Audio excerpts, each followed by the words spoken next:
Hello everyone, welcome back to Checkmate with Blake, and in this video I'm excited to announce the start of a new series known as How Strong Players Think. And the point of this series will be teaching you guys how strong players think in a variety of concepts in the opening, in the end game, and a variety of positions. I'm going to be breaking down all these concepts with you guys, teaching you guys things along the way. Again, this is episode 1, and in this video we're going to focus on when to trade pieces, how strong players think when it comes to trading pieces. Now, this is a very, very difficult concept because many players, like in positions, maybe not the one I have on the board, but in some of them that we will cover today, you guys will see these positions and think, should I trade the piece? Should I not? And I'm going to break it down with you. I'm going to solve it with you guys and teach you guys some concepts along the way. If you guys do enjoy this video, please consider giving it a like. It'll help promote the video. I'd love to have you guys want to subscribe. And of course, I'm doing chess coaching. I'll attach a link in the description below. We'll go ahead and get started. I'm going to teach you guys when to trade pieces. If you guys have any questions or have any input, I'd love to hear your feedback. We'll go ahead and get started. In this first example, we have our rooks that are currently looking at each other. Now I'm going to ask you guys the question, should we trade pieces here? Of course, if we take, it is wrong because their rook will have the open file. And what we want, you want your rooks to always control the open file. That's where your rook belongs, and it's where your rook is the strongest. So the move you play is rook d1 supporting your other rook. Now in each one of these examples, I'm going to go into an analysis to kind of show you guys a little deeper. But after we play this move, rook d1, if they were to trade, now you have your rook on the second, but more importantly, your rook is on an open file and preparing to go to d7. They cannot simply block it. Of course, you would take. So if they play a move like king g8, your very next move is rook d7. You're attacking these pawns, and this is why having your rook on these strong open files is so great. Because when your rook is controls an open file, you will often have attacking chances like this, where you're attacking these pawns and dominating their side of the board. Now, on the second example, what we notice is our knight is currently being attacked. Now, should we move our knight away? Should we, protect our knight? What should we play? Or should we capture this bishop? This is an example of knowing when to trade the pieces. Now, in this first example, I'm going to go ahead and show you. If you want time to try and solve it, go ahead and pause the video. But the move you play is you take. And the reason you take is because you play this move bishop f4, where you actually will win material because we're attacking the queen and the rook. As with the first example, I'm going to go into an analysis and show why a move like bishop takes e4 is so wrong. It's not simply because they'll take here. The reason it's wrong is because this move rook e8, where they have a double attack, and we're no longer protecting this because if the bishop were to move, let me just say like right here, that we would simply lose our queen. So we cannot play a move like bishop takes. Even tactics where they can play moves like f5 are going to crush us. So we cannot play these moves where we take here. Likewise, we should not support, because if we support our knight here, they'll just move the bishop and we will no longer have the ability to trade for the tactics on f4. So sometimes what you do is you trade for these winning tactics. Now the third example, what you'll notice when we first look at this together is we have 2 rooks and 2 minor pieces. They have 3 minor pieces but only 1 rook. And if we look at it even further, we have 1, 2, 3, 4 pawns, 5, 6, 7. They have 1, 2, 3, 4, 5, 6. So what we notice is we're up material, and this is another example of knowing when to trade. When you're up material, it's automatic. You trade the pieces to win the game. So we trade here, and then we take their bishop, and then we play this move c5. Now I know that's a lot of moves. Let's go through this together, and I'll explain why I played the moves I did. Well, we take here. Now first, let's ask the question, what happens if they were to take our bishop? You will take their rook because we want to trade pieces. And now when they take our rook, we take, and notice we have 2 pieces. They have 1. We're completely winning. So that is why in this position they took here, allowing us to take here. And now c5 is another great move because it encourages more trades. If they were to simply push the pawn, we could take it either one of these ways and winning another pawn. And if they were to take here, we actually win their rook, which is why this pawn is actually pinned here. Of course, they cannot take, or we win the rook, as I just showed.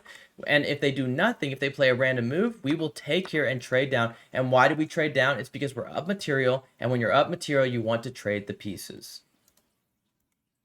Now, this example, what we have here is a pin on their queen. This knight is currently pinned because if the knight were to move anywhere, we would win the queen. So what is the move we should play? Should we take this knight and remove our attack? No, we should not. We should instead play this move knight d4. And knight d4 is great because this is a very common pattern that you guys will see in your own games, where if they don't have a bishop here covering this knight or a knight here covering this knight, moves like knight d4 and adding a ton of pressure will show up very often. So I want you guys to pay attention to this example. Now here, what do? They're attacking our knight.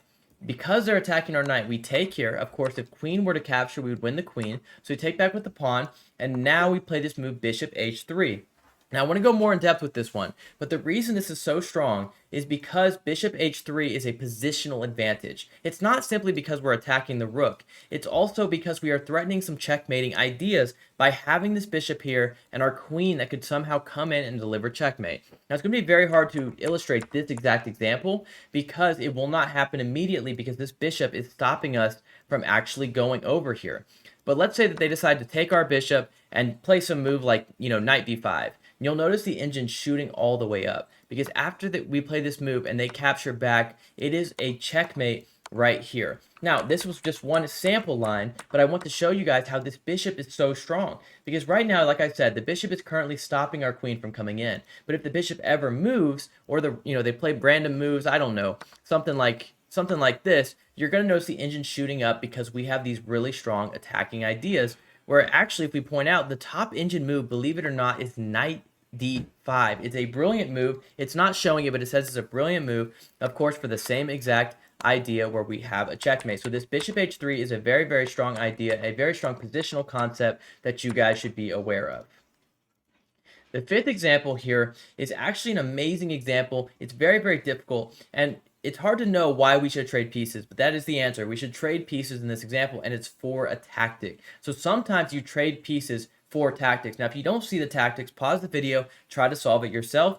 But we do take here, and they play this strange-looking move, bishop c4. Now, why do they play this strange move? I've got to go to an analysis to show you guys this one. But again, we take because we see the tactics. If you don't see it, I'm about to show you what those tactics are. But we take, and of course, if they captured back, this is another very common idea. When you're attacking the king and you can remove defenders, oftentimes when these pawns blockade each other, it allows moves like queen a4, and you're actually threatening a checkmate. Really, they have no ways to stop it. The engine wants them to give up their queen, and if they instead play a move like bishop c4, you just take it with the same idea of checkmate. So, as I just showed, they cannot capture our bishop and instead play this move bishop c4. It's the only winning move to protect the pawn. If instead they had played a move like bishop e2, we have the same idea with queen a4. If they try to block our checkmate, you take anyways because it is pinned, and you deliver a checkmate. So bishop c4 is actually the only move they can play in this position. I'm not going to go more in depth with this because it's clear that we're up material. We just won their knight.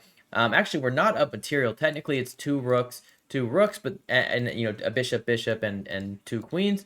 But if you notice before, we were actually down in material. So we won material in this trade by simply trading for tactics. Now, the very last one I want to cover for you guys is a very, very difficult one because we're actually on the opposite end of the spectrum. On this example, we are actually being attacked. We are being attacked it's a very strong attack that they have on us. Because what we notice is our bishop is currently pinned. They also have this very, very strong battery where they're going to come in here and try and deliver some strong attacks. And we need to stop their attacks. We need to get rid of their attacks because, of course, if we could reduce their attacks, reduce their threats, if we could trade to reduce their attacking potential, you guys will see in this example how much stronger our position gets. Now, how can we accomplish that? It is not simply a move like here. So what do we play? How do we encourage a trade? We encourage a trade by giving this check, and after the king runs over, you give another check, forcing the trade, and I'll go to analysis to show why this is so strong for us. Because again, of course, if we play a move like this, we are completely losing. The top engine move is actually queen c5. They're adding so much pressure. We're getting crushed here. But when we give this check and the king moves, notice I want to point out if the king had come here, we would actually give in this check for the same exact idea. If the king were to play a move like bishop f6, and your position is just fine, and we are under no real pressure. In fact, now it seems pretty balanced. Likewise, what happened in the example when they went king g1 and we trade down, notice now they still don't have much of a strong attack. The engine says the best move is actually this check here, in which you would just play here and you are perfectly fine. Likewise, if they played a random move, let's say they try to go here to attack these pawns, now you play king d7 and you are perfectly fine.